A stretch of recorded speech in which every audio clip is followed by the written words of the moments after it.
have the general hang of it, but this is a reminder.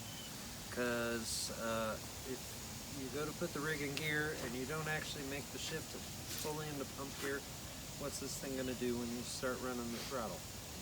It's going to try to overdrive its parking brake, which it can do, and it'll drive away. It's not a good thing to happen at a fire scene, right?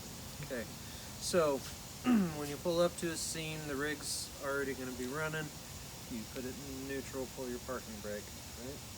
If your parking brake is not set, it should not make the shift into pump gear. But I'm not saying that this won't. Okay, this is old tech. So, parking brake, neutral. You're gonna throw your lever over on the pump shift. You're gonna make sure you get 2 green lights at the shift lever. You're going to pop into drive. Actually, that should light your second green light. Okay. Most rigs, you're going to get a positive deflection on the speedometer. Okay. The Luvernes do not. And I don't know if It does. it does. Mm-hmm. Okay. So just know that that's a quirk of these rigs. Most of the rigs you're going to have when you're out on shift, you will get the speedometer reading. That is a really good indication to you that you're in pump gear. Okay.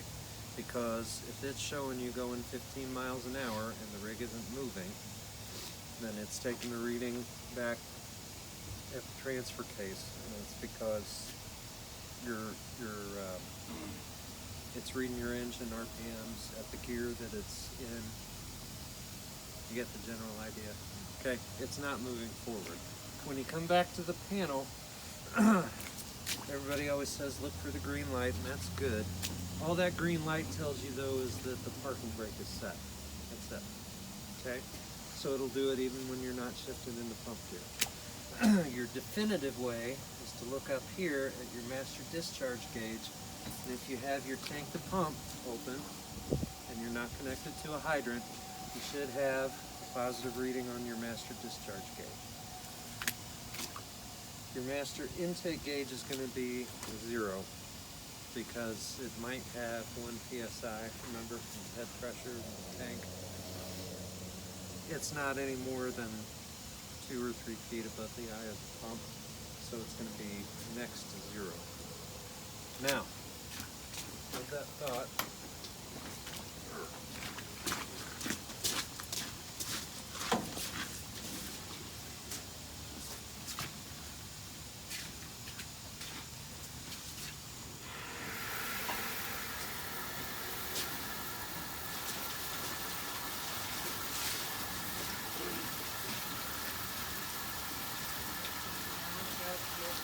pressurized source, and I've got a reading on both gauges.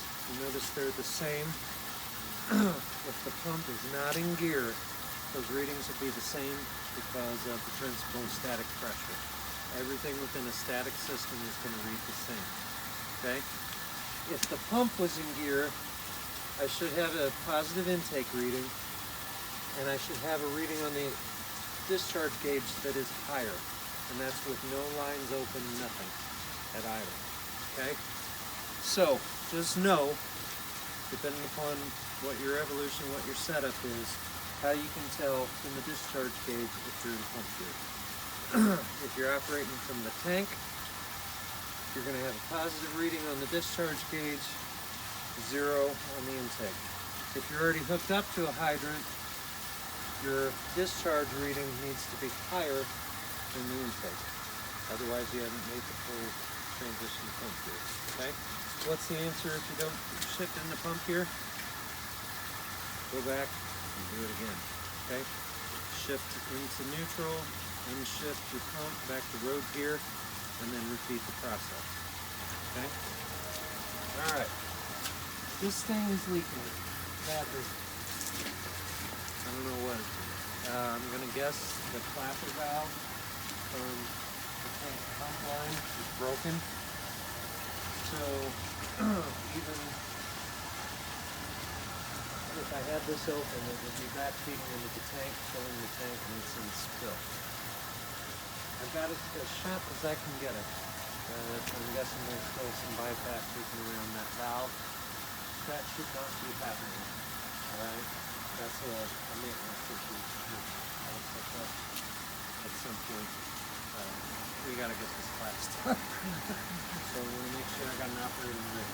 Right now it's just a nuisance. Coming up on winter time, we want to minimize the spill that we're having because this is going to turn this into Nelson Center, right? So just something to keep in mind. There is an intake relief valve both on this external valve, and there's also one that's integral to the intake piping on the pump. We'll talk about that a little more tomorrow.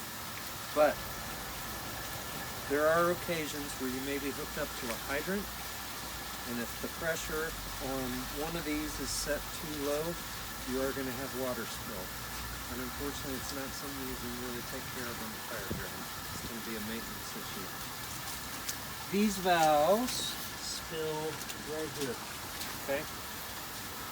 The newer TFT valves, the ones where you can reposition the angle of the elbow, that actually comes out, I believe, just below the bleeder valve, okay? Those actually are not terribly difficult to change. You need an Allen wrench, but the control for that is on the bottom. If you ever look at it, you notice it's like a step spiral, and there's numbers on them, and that's where you can set what your intake relief value is going to be. The one on the internal side of the pump, if we crawled under here, we could probably find it, but yeah, don't worry about getting that reset on a fire hydrant. We'll just deal with it as best we can. All right? I'm going to shut this intake. I'll be right back.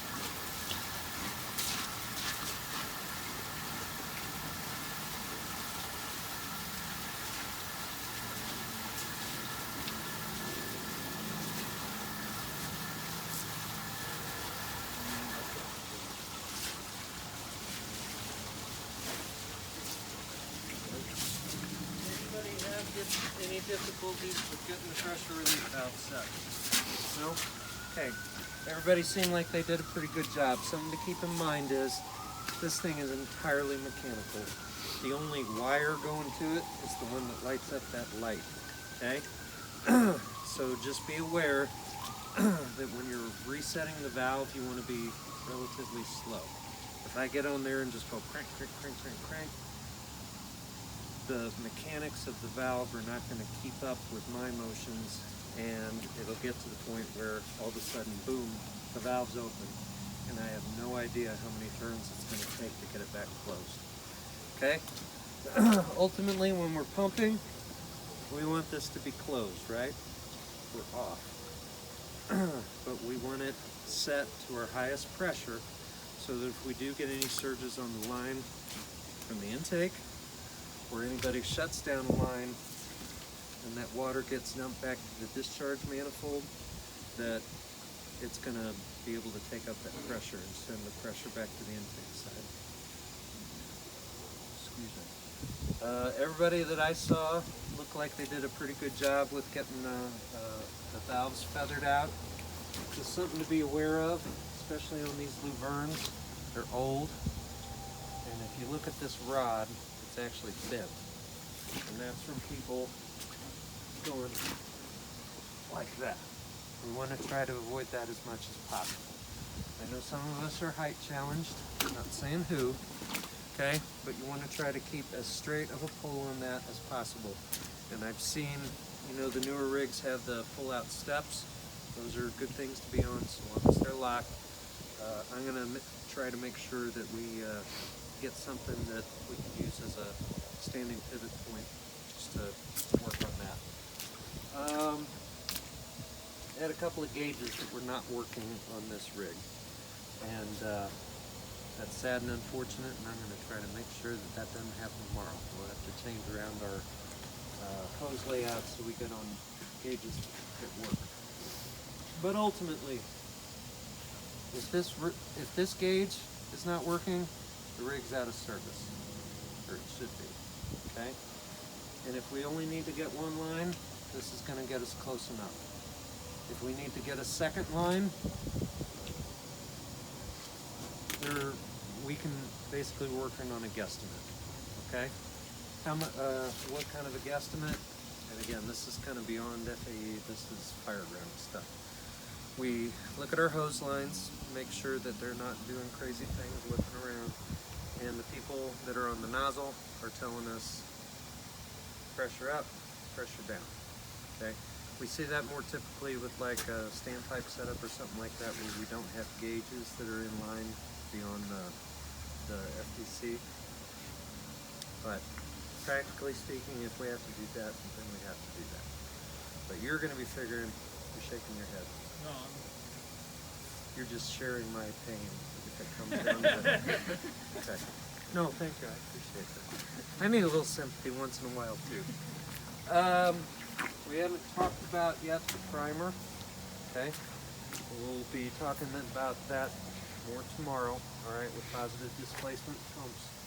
For right now, just know if your pump is in gear and it's dry, it has no water in it whatsoever. This is not even a drafting operation. You got to get it water somehow from the hydrant or from your tank, but you're going to want to run the primer, pull out, push in to stop it, just so that we see that we start to get a linear increase in our discharge pressure. Otherwise, we're going to have air trapped, little air pockets trapped in there. The main fire pump on here doesn't move air. All right, and it's going to sound like a rock tumbler if we got air into the system. And again, tomorrow we'll talk about why. What does this sound like when you pull the primer? Yeah. Okay. It's run by an electric motor. An electric motor overheats. Okay. For this size of pump, we should not operate the primer for any more than 45 seconds at a time. All right. If you can't get primed by then you've got some serious air leak somewhere, and we got to figure out what that problem is. Some of the newer rigs have an air primer. Have you experienced any of those? Engine 10, engine 12. Can't remember if engine 4 has one or not. Anyway, you push that and the priming pump is run by air. The nice part about that is it's not going to overheat. Okay? But again, if you're having to run that primer continually, or it's going to be running for more than a minute, it means something else is wrong. You need to patch up the air leak with that disposal. Any other issues that came up while you were pumping? Nope. Okay. All right. Drew, did you have anything? Nothing? Okay. You can go ahead. Go.